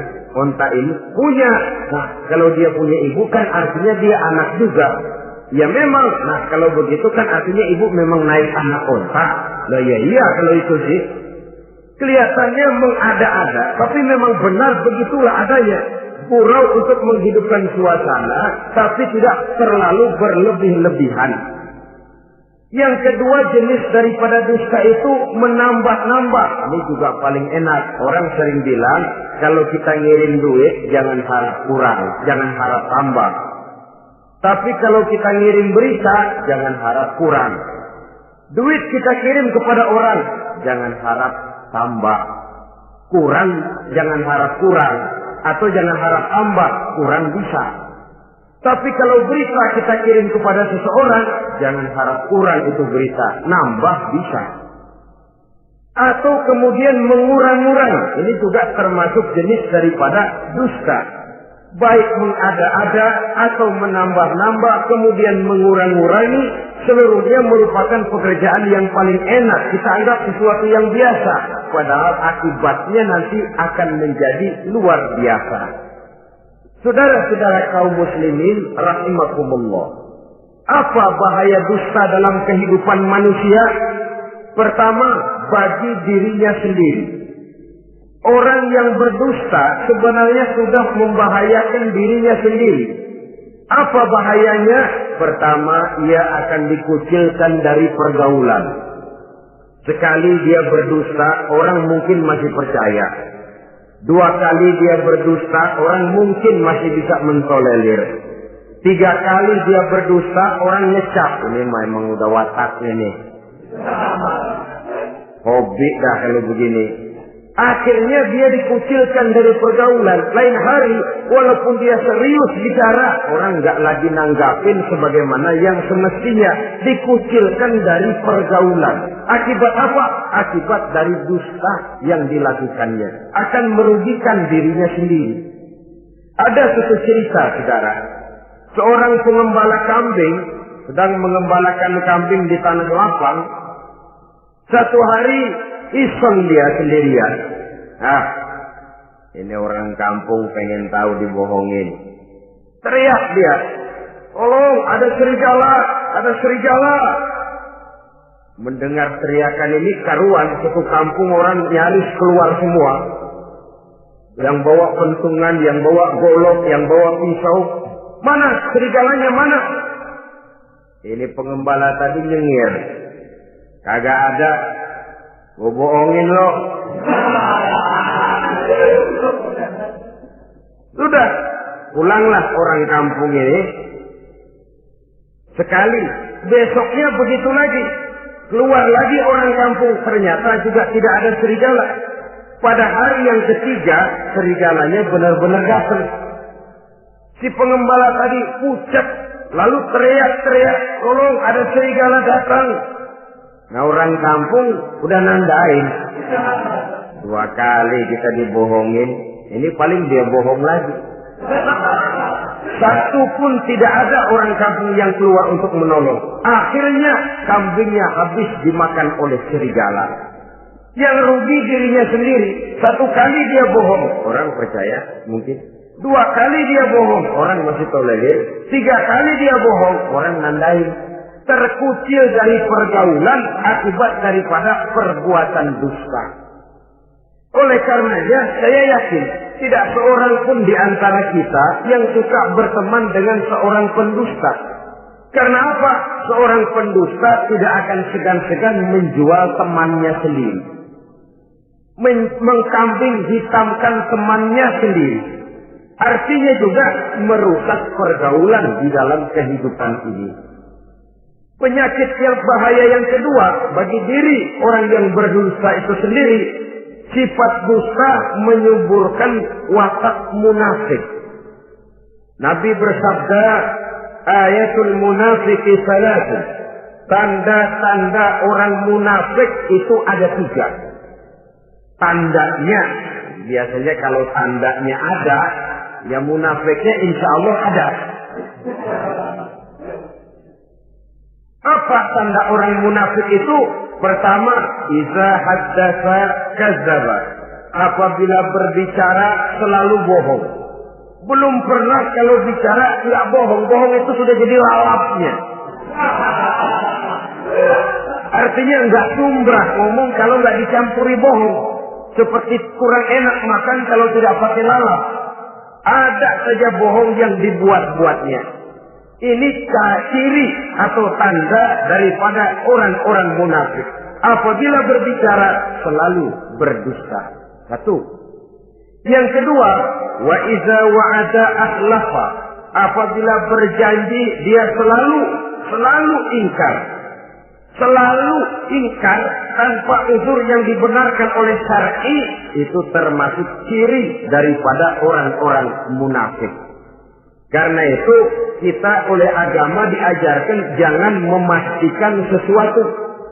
Pernah Rasulullah ditegur oleh Allah Subhanahu wa taala ketika datang orang bertanya, "Ya Rasul, Ashabul Kahfi itu sebenarnya berapa orang jumlahnya?" Ada yang bilang 5 orang, 6 dengan anjingnya. Ada yang bilang 6 orang, 7 dengan anjingnya. Ada yang bilang 8 orang, 9 dengan anjingnya. Yang benar yang mana Rasul? Rasul menjawab, besok. Jawabannya besok. Kenapa Rasul berani mengatakan jawabannya besok? Sebab beliau ngandelin biasanya kalau ada pertanyaan dari umat, lalu turun wahyu sebagai jawaban atas pertanyaan tadi. Sudah, besoknya dari pagi Rasul nunggu wahyu turun. Enggak turun. Besok nunggu lagi, enggak turun juga. Bingung. Sekali turun malah negur beliau. Wala taqulanna li syai'in inni fa'ilu dzalika ghadan illa ayyasha Allah. Kalau belum apa-apa Muhammad jangan berani ngeduluin besok. Semuanya hanya bisa terjadi dengan izin Allah, illa ayyasha Allah. Oleh sebab itu harus diawali dengan insya Allah. Insya Allah besok saya pasti datang. Insya Allah ya, karena kita beriman kepada Allah, kepastian di tangan Allah, pastinya karena kita memang berniat benar ingin datang. Kita kadang-kadang insya Allah ini jadi lalap sih. Asal dia bilang insya Allah udah tulen kagak mau dah. Besok ya, insya Allah enggak ya. Ini salah kaprahnya kita, saudara-saudara. Yang ketiga, ciri daripada orang munafik itu wa iza tumina khana, apabila dipercaya dia selalu berkhianat. Tidak pandai menjaga amanah dalam kehidupan ini. Tidak boleh mendapat suatu kepercayaan lalu dikhianatinya kepercayaan itu. Maka jangan lupa bahwa kita diberikan lidah, kita diharuskan memelihara lidah. Dengan apa? Menjaganya daripada sifat-sifat dusta. Apabila berjanji, kita berusaha menepati. Apabila dipercaya, kita berusaha menjaga amanah. Kenapa? Mencari kepercayaan itu sulit, saudara. Tetapi memelihara kepercayaan itu jauh lebih sulit. Apalagi kalau yang bernama rahasia. Rahasia itu memang selama masih ada dalam hati. Kalau sudah kita bicarakan kepada orang lain, itu sudah bukan rahasia lagi sifatnya. Memang sih pada mulanya kita bisa ngomong. Nih gue ngomong begini nih sama lu doang nih. Lu jangan ngomong-ngomong sama yang lain ya. Nanti yang kita ajak ngomong lagi sama orang lain. Nih sama lu doang nih. Jangan ngomong-ngomong sama yang lain. Akhirnya kan terus sampai walaupun setiap kali ngomong mesti cuman malu doang nih ya. Tapi akhirnya tuh beritanya jadi merata menjalar. Kenapa? Rahasia adalah apa yang ada di dalam hati. Jikalau sudah kita bicarakan kepada orang, sudah bukan rahasia lagi namanya. Apalagi sifat manusia. Kalau dia lagi seneng sama kita, jangankan perbuatan kita yang baik, perbuatan kita yang salah pun masih dibenarkannya juga. Tapi kalau dia sudah jengkel sama kita, jangankan kita main judi, kita ngaji masih salah. Itu kalau orang sudah nggak senang itu ya begitu. Dia benci sama kita. Jangankan kita main judi, kita baca Quran masih salah. Tapi kalau dia senang sama kita, hampir matanya itu hilang dari penilaian-penilaian yang objektif. Oleh karenanya sifat dusta menyuburkan sifat kemunafikan di dalam diri seseorang. Yang diantara tandanya tadi, iza haddasa kadzaba. Apabila berbicara, ia selalu berdusta. Kemudian bahaya yang ketiga, orang yang selalu berdusta jauh dari ketenangan. Sebab apa? Pada saat kita mendustai seseorang, orang itu mungkin percaya. Tapi makin dia percaya, makin tersiksa batin kita. Kenapa? Hati kita sendiri ngomong, lu percaya kok gue bohongin? Kita sendiri tahu bahwa kita bohong. Itu yang menyiksa batin. Jauh dari ketenangan. Apalagi akan timbul satu sifat was-was. Ntar dia tahu. Bagaimana kalau rahasia ketahuan? Bagaimana kalau dia tahu saya bohong? Ini akan menyebabkan seseorang jauh dari ketenangan hidup. Makin rajin dia berdusta, makin tersiksa jiwanya. Lain kalau hatinya sudah mati. Dusta memang sudah jadi profesinya, kebiasaannya. Tidak merasa menyesal, tidak merasa berbuat salah. Dusta itu sudah jadi hobi. Sehingga enak saja. Hati sudah jadi mati kalau sudah begitu. dan sepanjang hati sudah jadi mati, itulah yang paling kita khawatirkan. Artinya nilai kita adalah bangkai berjalan dalam pandangan Allah Subhanahu wa ta'ala. Saudara-saudara kaum muslimin rahimakumullah, oleh karenanya membahayakan diri sendiri dosa itu.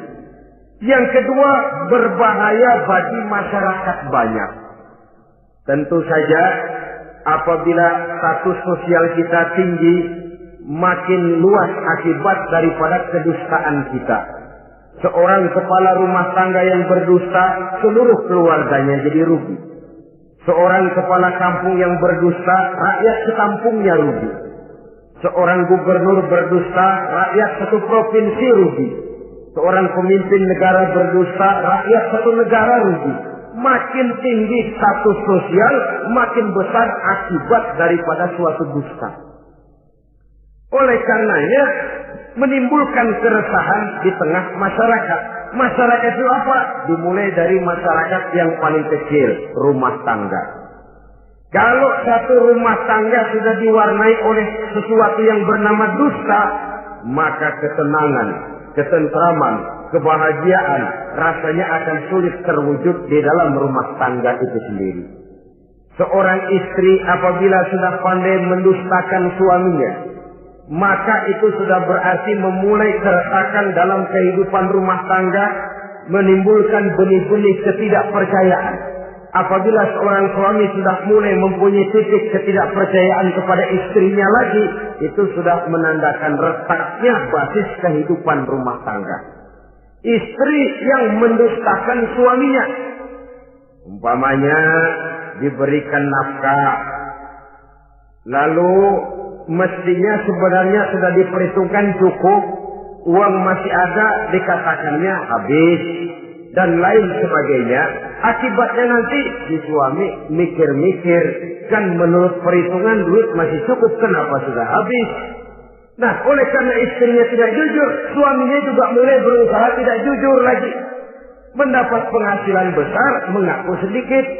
Kalau sudah begitu, saling dusta mendustai pun sudah dimulai. Nanti akan terus meresap kepada kehidupan daripada anak-anak sebagai anggota di dalam rumah tangga kita. Saudara-saudara, oleh karenanya rumah tangga bisa saja berantakan, menjadi kacau, baik karena dusta istri, dusta suami, dusta anak, atau dusta orang lain menyulut dan mengganggu rumah tangga kita. Suaminya lagi enak-enak duduk di depan rumah, datang laporan. Kamu kok tenang saja di rumah? Memangnya kenapa? Istrimu, waduh. Ya memang kenapa istri? Waduh. Itu tadi naik bajai berdua. Kamu orang laki. Ya memang supir bajai masih dia sendiri. Tapi kalau berita ini digunting, dikat sampai di situ, kan nanti ini sudah menimbulkan suami mendengar istrinya naik bajai berdua dengan orang laki, tentu marah. Pulang istrinya sudah payah-payah dari pasar, dicaci maki dan lain sebagainya. Apa ini? Akibat dari omongan, dari lidah yang memang kecil dan tidak bertulang itu, tapi sungguh sangat besar akibatnya. Kemudian juga pergaulan. Berapa banyak saudara jauh dari saudaranya, teman berpisah dengan temannya, tetangga marah dengan tetangganya, akibat daripada perbuatan lidah, daripada ucapan lidah ini. Akibat daripada yang bernama dusta ini. Oleh karenanya, saudara-saudara, dusta pun merusak pergaulan. Kemudian usaha. Satu kali kita berdusta, mungkin usaha mendatangkan untung. 2 kali kita berdusta, masih bisa mendatangkan untung. 3 kali kita berdusta, orang akhirnya akan mengadakan perbandingan.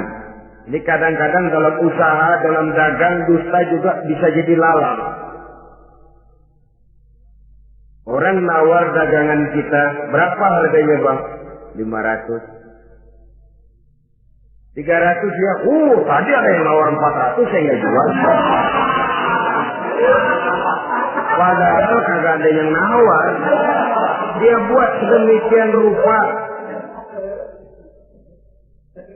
Atau kadang-kadang tidak segan-segan memakai sumpah untuk membela kebohongannya. Walaupun sebenarnya bukan sumpah, karena sumpah itu harus dengan lafzul jalalah, wallahi atau billahi atau demi Allah. Kadang-kadang dengan kata-kata yang kasar. Modalnya cuma 500. Tapi ketika ditawar orang, yang bener aja nawar, Bu. Padahal ini saya beli modalnya aja 700 perak, biar mampus nih. Dia beli cuma 500, ngaku modalnya 700 pakai biar mampus lagi. Saudara hadirin yang saya hormati, sepintas mungkin orang percaya, mungkin orang yang tergerak untuk membeli, tapi kemudian keuntungan yang didapat dengan jalan berdusta itu bisakah membawa berkah dalam kehidupan kita? Rasanya tidak. Dan kalau sudah tidak membawa berkah, maka itu keuntungan itu tidak lagi akan mendatangkan ketenangan di dalam kehidupan. Oleh karenanya menjaga lidah ini memang berat. Sehingga dalam satu hadis lain Nabi bersabda, al-jannatu mustaqatun ila arba'ati nafar. Surga rindu, surga kangen kepada 4 macam manusia. Ini model. Biasanya manusia yang kepengen benar masuk surga, ini malah surganya yang rindu, kangen benar kepengen dimasuki oleh 4 macam manusia. Siapa mereka? Pertama, saliyil Quran. Orang yang gemar, hobi membaca Al-Quranul Karim. Orang yang gemar membaca Al-Quran dirindukan oleh surga. Apa membaca sekedar membaca? Ya, membaca Quran kan beribadah, dari sebab membaca itu mengerti atau tidak mengerti artinya. Tapi jangan lupa, membaca adalah alat agar kita mengerti. Mengerti adalah sarana agar kita bisa mengamalkan dengan baik. Itu maksudnya. Baca Al-Quran agar kamu mengerti isinya. Kalau sudah kamu mengerti isinya, kamu bisa mengamalkannya dengan baik. Jadi sungguh pun yang dimaksud di sini adalah orang yang gemar membaca Al-Quran, tapi prosesnya setelah membaca, orang mengerti. Sebab orang hanya bisa mengerti kalau dia sudah membaca. Kemudian apabila mengerti, dia terdorong untuk mengamalkan. Tahlil Quran bukan hanya orang yang sekedar gemar membaca Al-Quran, tapi juga yang membawa gaya hidup yang Qurani.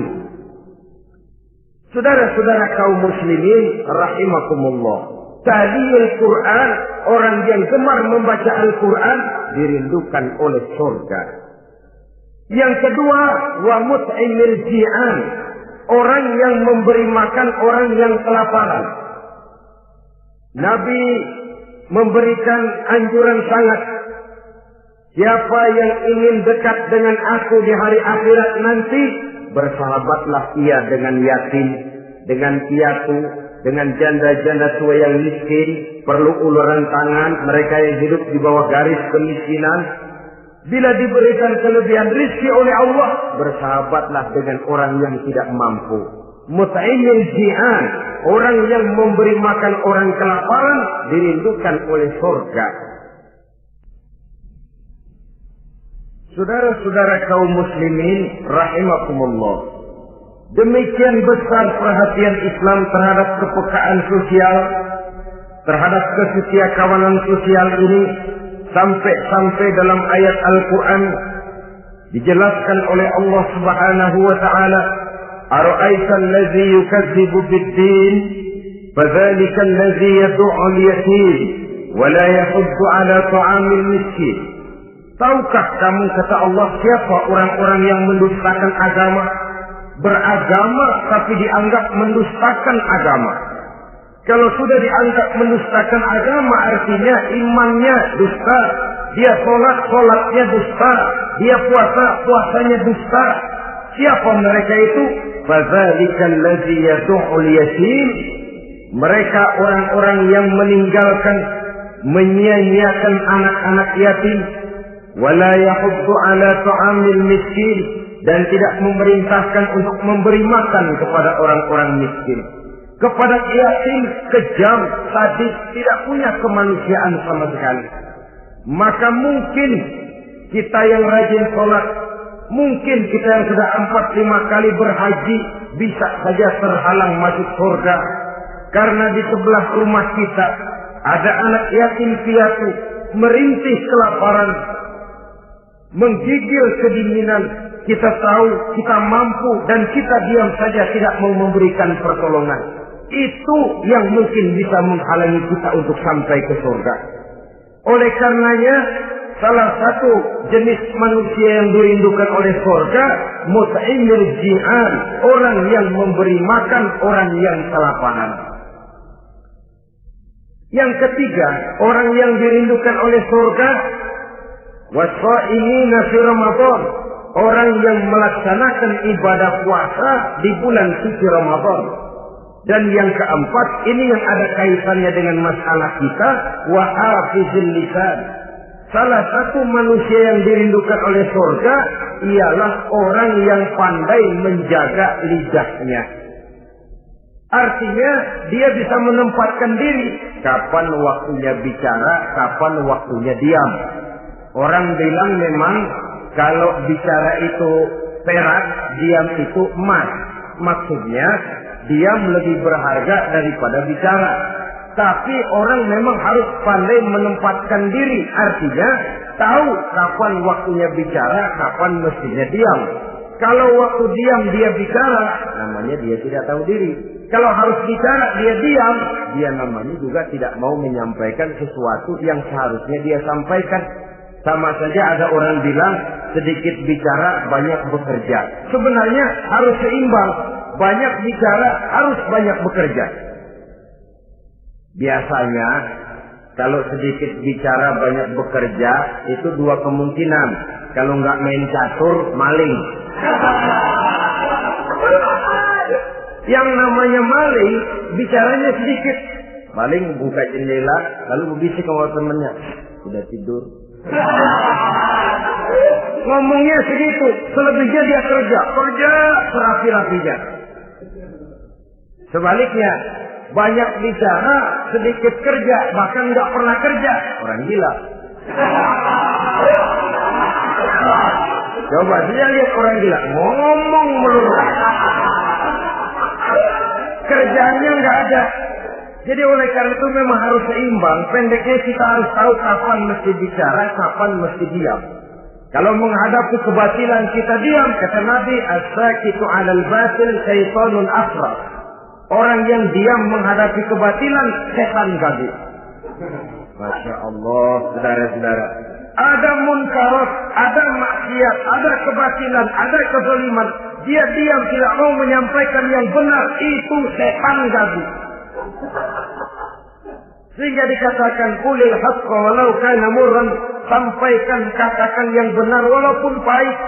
Dan memang menyampaikan kebenaran bukan main pahitnya. Bukan main getirnya, banyak resikonya. Tapi ini sesuatu yang harus kita sampaikan.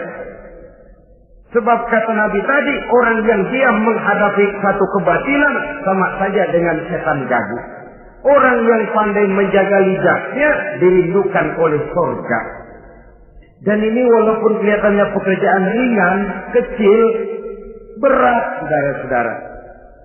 Bahkan diceritakan Nabi Ibrahim itu pernah nangis di hadapan Allah Subhanahu wa Ta'ala.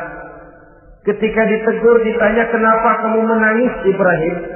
Saya ini seumur hidup pernah 3 kali berdusta, ya Allah. Bagaimana saya tidak bingung mempertanggungjawabkan ini di hadapanmu? Nabi Ibrahim seumur hidup 3 kali bohong, bingung, nangis. Kita sehari 16 kali bohong, nyengir. Nggak ada bingungnya, emang hobi. Kalau nggak bohong, puyeng palanya. Tiap hari selalu mencari sasaran. Siapa lagi gue bohongin? Saudara-saudara kaum muslimin rahimakumullah. Kelihatannya pekerjaan ini kecil, ringan, tapi sungguh berat. Mengerem lidah, menjaga lidah daripada perbuatan ucapan-ucapan yang tidak mengandung manfaat, apatah lagi sampai bersifat dusta dan membahayakan orang lain. Oleh karenanya dusta ini, kalau dalam agama, berdusta dalam agama biasanya munafik. Mulutnya beragama tapi hatinya kafir. Jelas itu munafik. Itu dusta juga. Dusta yang membawa kita kepada dosa kelas kasar. Ya kalau kita mendustai teman memang dosa. Dosa yang nilainya tidak sebesar kalau kita mendustai agama. Tapi sungguh pun demikian, dosa kecil-kecil juga kalau ditumpuk banyak juga. Padahal kata Imam Ghazali, hati itu seperti kaca. Dosa itu debu yang nempel di kaca. Kalau debu-debu itu terus numpuk, kita malas ngelapnya, malas ngebersihinnya. Jadi satu berkarat di kaca, susah banget ngebersihinnya. Coba kaca kalau udah karatan, pakai silet kita gosok, setengah mati. Begitu juga perbuatan dosa. Kalau kita senang dusta, biarinlah dosa kecil, bohong lagi, bohong lagi, bohong lagi. Numpuk berkarat di hati itu dosa. Nah hati itu kalau sudah dilingkungi oleh karat, nur, cahaya kebenaran itu sulit untuk masuk. Karena dia sering berdusta, orang lain dianggap sama juga sama dirinya. Ini yang celaka. Oleh karenanya timbul sifat menyamakan orang lain dengan keadaannya sendiri. Dikala itu hati yang sudah penuh dengan noda-noda dosa itu sudah berkarat sehingga sulit untuk dibersihkan lagi. Itu sebabnya Nabi berpesan, ittaqillaha haitsu ma kunta wa atbi'is sayyi'atal hasanata tamhuha wa khaliqin nasa bi khuluqin hasan. Bertakwalah kamu kepada Allah dimanapun saja kamu berada. Bertakwa dimanapun saja kamu berada. Di pasar takwa kita, di kantor takwa kita, di masjid takwa kita, di rumah tangga bertakwa kepada Allah dimanapun saja kamu berada. Kita sih kadang-kadang takwa juga, cuman musiman. Takwa kita pakai tempat. Asal lagi duduk di masjid, dengerin pengajian, dengar kiai pidato, manggu takwa bener. Keluar dari masjid, teler aja lagi.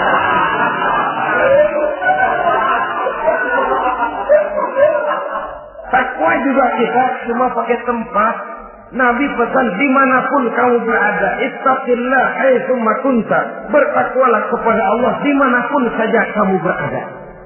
Wa atbi'is sayyi'atal hasanah tamhuha. Ikuti perbuatan salahmu dengan kebaikan, niscaya kebaikanmu akan menghapus kesalahan yang kamu kerjakan. Kalau sadar kita, ya Allah tadi berdusta, astagfirullah, perbanyak istighfar. Ikuti. Jadi begitu tuh kaca kena debu, lap. Kena debu lagi, dilap lagi. Kena debu, dilap lagi. Insya Allah tidak sampai berkarat. Jangan lalu nunggu. Ntar aja dah taubat, udah tua-tuaan dikit. Kayaknya umur dia yang ngatur. Saudara-saudara, oleh karenanya ikuti perbuatan salah dengan kebaikan. Terselip kita berbuat salah, iringi dengan sedekah. Terselip kita melakukan dosa, iringi dengan istighfar. Melihat sesuatu yang haram, astagfirullahaladzim. Lalu dipalingkan, jangan mulut astagfirullah, mata melotot.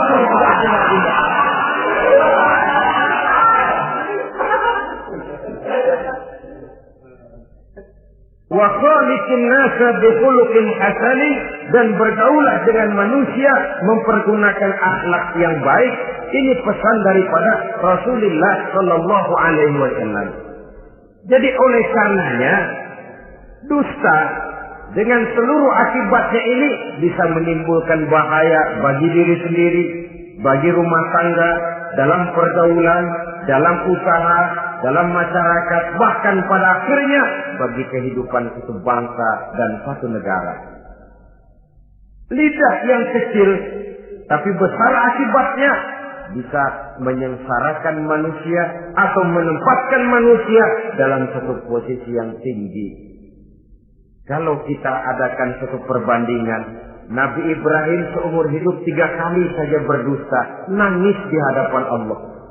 Kita yang hampir tidak ada hari, ya, kalau orang sekarang bilang tiada hari tanpa olahraga. Rasanya kita kalau mau jujur bisa juga bilang tiada hari tanpa bohong.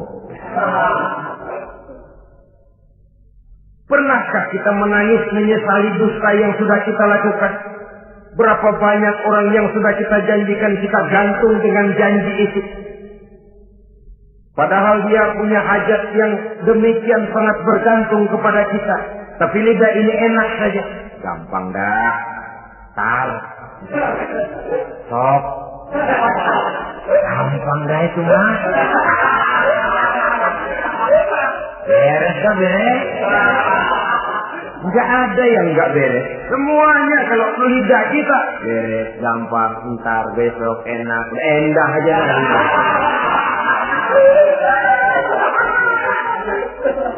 Habis orang kita gantung dengan harapan. Padahal kita tidak bermaksud memberikan harapan itu.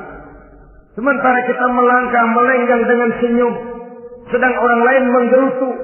Saudara-saudara kaum muslimin rahimakumullah, ini pada gilirannya akan kembali penyakitnya kepada diri kita juga. Menyuburkan watak munafik, mengucilkan kita dari dalam pergaulan, dan menjauhkan kita daripada ketenangan hidup. Karenanya dusta memang berbahaya. Dalam perjuangan, dusta akan menimbulkan watak pengkhianatan. Dusta juga bisa menyebabkan munculnya musuh-musuh dalam selimut, yang pura-pura berteriak membantu perjuangan tapi di belakang mencari titik kelemahan kita. Oleh karenanya, mencari teman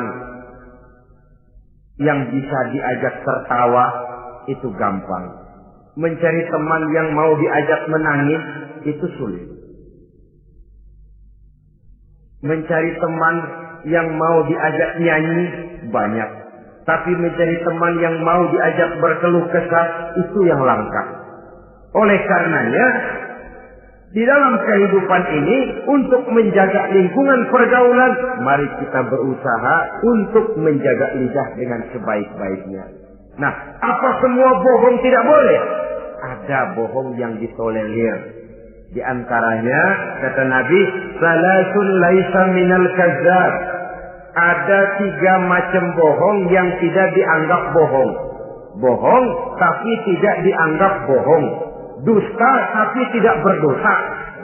Kalau memang harus bohong, carilah bohong yang tidak dosa. Bahkan insya Allah ada pahalanya kalau kita ikhlas. Apa itu? Pertama, hadisul rajulu limar'atihi au hadisul mar'atu li zawjiha. Bohongnya seorang suami untuk menyenangkan hati istrinya. Gak apa-apa. Untuk menyenangkan hati istrinya. Misalnya, suami pulang dari kantor, perutnya lapar. Begitu makan, nyobain sayur, asinnya luar negeri.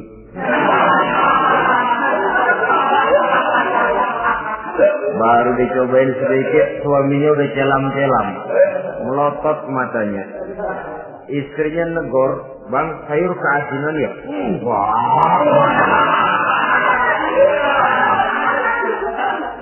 Soal keasinan bagus. Cuma tadi di kantor saya sudah diajak makan oleh teman, jadi masih kenyang. Simpan saja lah, nanti sore kita baru makan. Lapar, kesel, jongkok, tapi karena mau menyenangkan istri.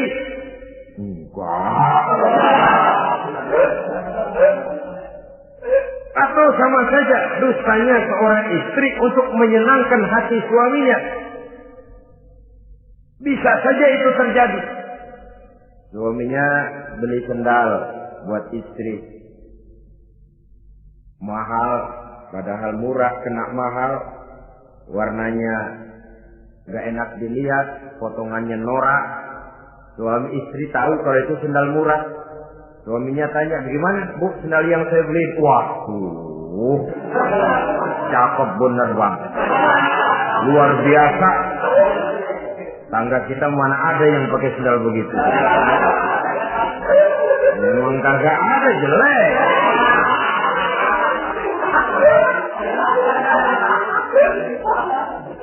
Tapi kalau waktu itu istrinya jujur, malah akan bisa menimbulkan keretakan. Bohong seperti ini termasuk bohong yang bisa ditolerir untuk menyenangkan hati istrinya atau untuk menyenangkan hati suaminya. Tapi lalu jangan dieksploitir. Jangan dieksploitir dalam arti untuk menutupi untuk menutupi perbuatan salahnya lalu berdusta. Menutupi perbuatan salahnya, itu yang tidak boleh. Sebab bagaimanapun ditutupi perbuatan salah, toh akhirnya akan naik juga ke permukaan. Yang kedua, al-kadzib li islahi zatil bain. Dusta untuk mendamaikan dua orang yang sedang berselisih. Itu boleh. Malah Raja Iblis, kalau ada dua orang yang sedang berselisih, marahan kita jadi tukang sulut, tukang ngipasin. Datang ke sana ngipasin, datang kemari ngipasin. Tidak mendamaikan. A marah sama B. Datang kita sama A katanya kamu marahan sama B. Ya itu B kurang aja. Enggak begitu. Saya kemarin ketemu di si B, dia bilang kangen sama sampean, pengen ngobrol sama-sama. Padahal B enggak pernah ngomong apa-apa. Dia bohong, dia olah sedemikian rupa supaya orang yang berselisih jadi damai. Itu bohong yang berpahala malah. Yang ketiga, bohong untuk menyelamatkan jiwa seseorang. Itu boleh. Ada orang mau membunuh. PKI nyari ustad. Nah, kamu tahu rumahnya Ustad Ano, kamu tahu? Tahu Pak. Di mana? Bapak mau apa? Mau saya bunuh dia, kurang ajar. Oh, orangnya nggak ada Pak. Kemana? Nggak tahu, keluar negeri, keluarnya lagi kali dah. Jauh. Padahal orangnya ada di dalam, tapi dia berdusta untuk menyelamatkan jiwa orang yang sedang terancam. Itu malah boleh, bukan saja boleh, berpahala, malah berdosa kalau waktu itu dia jujur. Mau cari ustaz buat apa nih Pak? Mau saya bunuh? Ada Pak di dalam. Ada.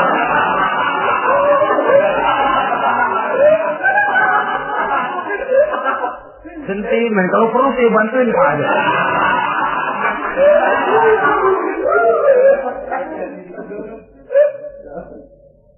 Hanya jenis bohong-bohong seperti ini yang bisa ditolerir. Itu akibat di dunia, saudara. Kita sudah bisa terkucil dari pergaulan, retak rumah tangga, usaha mengalami kebuntuan, masyarakat mengalami keresahan akibat dusta. Di akhirat nanti, na'udzubillah, summa na'udzubillah. Kita baca dalam riwayat Mi'raj, Rasul melihat orang yang lidahnya menyengser ke tanah, digunting, putus, bersambung lagi, digunting lagi, putus lagi, bersambung lagi. Kadang dituangi dengan coran api neraka. Na'udzubillah, coran neraka. Kita nginjak puntung aja lompat. Ini mulutnya dituangi dengan coran dari neraka. Innalillahi wa inna ilaihi raji'un. Ya, tapi kalau dituangi coran begitu dari neraka kan terus mati sekaligus.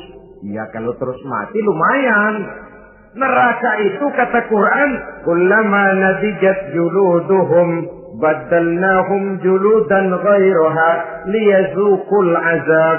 Tiap kali hancur kulitnya, kami buatkan kulit yang baru. Diazab lagi, hancur lagi, dibuatkan lagi. Untuk apa begitu? Liyazuqul azab, biar dia rasain. Kalau sekali kemplang mati mah enak. Pokoknya diazab di neraka, digejrot, mati, selesai. Lumayan. Ini nggak ada matinya. Penyet, bangun lagi, kemplang lagi, persis film cemen.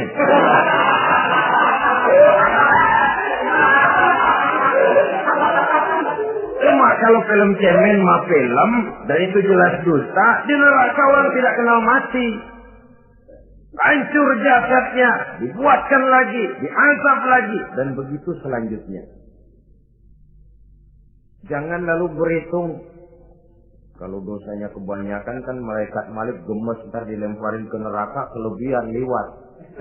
Jadi nggak mampir di neraka. Ya nggak mungkin, saudara-saudara. Tiap kali hancur kulitnya, diganti dengan kulit yang baru. Untuk apa itu? Liyazukul azab.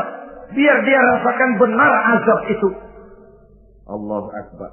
Sudah di dunia dia mendapat akibat yang sedemikian rupa dan punya akibat buat yang lain. Di akhirat nanti dia akan menanggung azab. Apalagi kalau dustanya sampai membuka aib saudaranya sendiri. Dusta untuk menelanjangi orang lain. Logikanya saja, kalau ada teman kita atau aurat kita terbuka, kita harus menutup. Muslim dengan muslim seperti satu badan. Bila yang satu sakit, yang lain ikut merasa sakit. Bila yang satu tercela, yang lain ikut merasa tercela. Dikala itu, kita harus justru menutupi aib orang lain. Malahan Nabi mengatakan, siapa yang menutupi aib saudaranya di dunia ini, saudaranya muslim, Allah akan menutupi aibnya di akhirat nanti. Kita kadang-kadang bukan nutupin sih, malah ngorek-ngorek. Kadang-kadang nggak tahu aja belah nggak tahu. Ya gue dengar anak, banyakan dia nipasinnya. Saudara-saudara kaum muslimin rahimakumullah. Begitu lidah yang suka berdusta digunting dari gunting api neraka, terpotong dibulatkan lagi, terpotong dibuatkan lagi, tidak henti-hentinya sampai kepada hari akhirat nanti. Karena itu berlindung kita kepada Allah. Jangan sampai diberikan lidah yang gemar berdusta. Tapi lidah yang gemar mengatakan yang benar walaupun terasa pahit. Mengucapkan kebenaran itu besar resikonya. Panjang jalannya, banyak akibatnya. Mencegah kemunkaran besar resikonya. Tapi itu harus kita lakukan. Setidaknya mencegah kemunkaran. Rasulullah sallallahu alaihi wasallam dalam satu hadis menyatakan iyyakum wal kadhiba fa innal kadhiba yahdi ilal fujuri wal fujuru yahdi ilal nar. Hati-hatilah kamu daripada sifat dusta, sebab sesungguhnya dusta membawa kepada perbuatan durjana dan perbuatan durjana menggiring orang kepada neraka.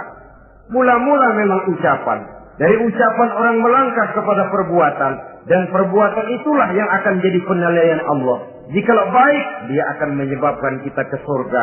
Jikalau tidak baik, perbuatan kita jugalah yang akan menjerumuskan kita ke dalam neraka. Dimulai dari suka berdusta. Akibat lidahnya gemar berdusta, perbuatannya pun merupakan perbuatan dusta. Suka pura-pura, mental munafik. Artinya hilang sifat kejujuran dalam dirinya. Apabila ini sudah melembaga dalam kehidupan seseorang, sulit dia melepaskan diri dari cengkraman dusta itu sendiri.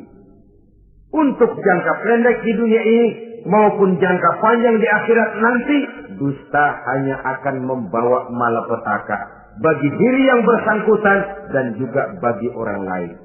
Benar kalau tadi pepatah mengatakan salamatul insan fi hifdzil lisan.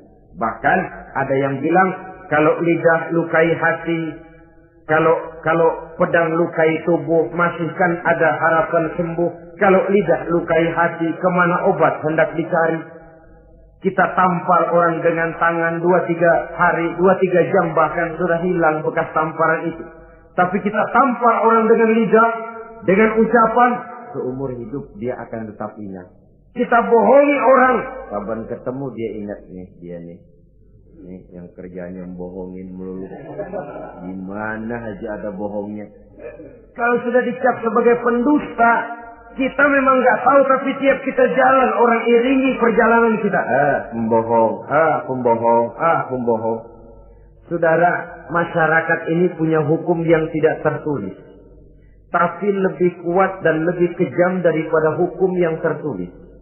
Sehingga lalu orang mengatakan, sekali arang tercoreng di dahi, seumur hidup orang tak percaya. Ini artinya hukum masyarakat itu lebih kejam daripada hukum yang tertulis. Sekali kita dicap sebagai pendusta, lain kali kita mau benar-benar banget juga. Aku benar-benar banget ini, sumpah dah. Allah, sumpah lo udah lalap dah kagak laku. Ya Allah, kita sumpah pun orang nggak percaya. Ya kalau binatang kita pegang ekornya, barangkali. Tapi kalau orang jelas omongannya yang kita pegang. Nah kalau omongannya sudah nggak bisa dipegang, apanya lagi yang kita harapkan? Oleh karenanya, saudara-saudara, lidah yang kecil bentuknya tapi besar akibatnya ini harus diisi dengan nilai-nilai iman. Lidah yang sudah dimasuki nilai iman akan berat untuk berdusta, berat untuk memfitnah, berat untuk menggunjing, ringan untuk mengucapkan yang baik, ringan untuk zikrullah, ringan untuk baca Quran, ringan untuk musyawarah terhadap hal-hal yang baik. Lidah yang ada imannya, aduh berat saja kalau sudah memfitnah orang. Berat kalau harus menggunjing orang. Tapi lidah yang belum ada imannya, nyelonong saja. Licin kalau diajak fitnah. Licin kalau diajak ngata-ngatain orang. Licin kalau diajak mengadu domba orang lain. Dan ini akan berakibat nantinya timbulnya keretakan, keresahan sejak dari pribadi, rumah tangga, masyarakat luas. Akibat apa? Dusta. Dari sekian dusta yang paling kita khawatirkan adalah kalau kita sampai dicap oleh Allah sebagai pendusta agama. Beragama tapi dianggap pendusta. Agama sekedar lipstik. Agama sekedar dekorasi. Agama sekedar penghias kartu tanda penduduk. Tapi hidup jauh dari tuntunan nilai-nilai agama. Pendusta-pendusta agama semacam ini pada gilirannya akan terkena penyakit yang disebut munafik. Iman lidahnya tapi kufur hatinya. Islam ucapannya tapi kufur perbuatannya. Nah, ini resikonya sangat besar. Adapun dusta-dusta kepada orang lain, dosa ya dosa, tapi dosa yang mudah untuk bertaubat. Kalau saya katakan mudah untuk bertobat, saya bukan merangsang kita untuk berdusta, bukan. Tetapi jangan lupa, seperti saya katakan tadi, bagaimanapun ringannya suatu dosa, kalau ditumpuk, dan ditumpuk, dia akan berurat, berakar, dan berkarat di hati kita. Dan bukankah hati itu merupakan cerminan dari seluruh panca indera?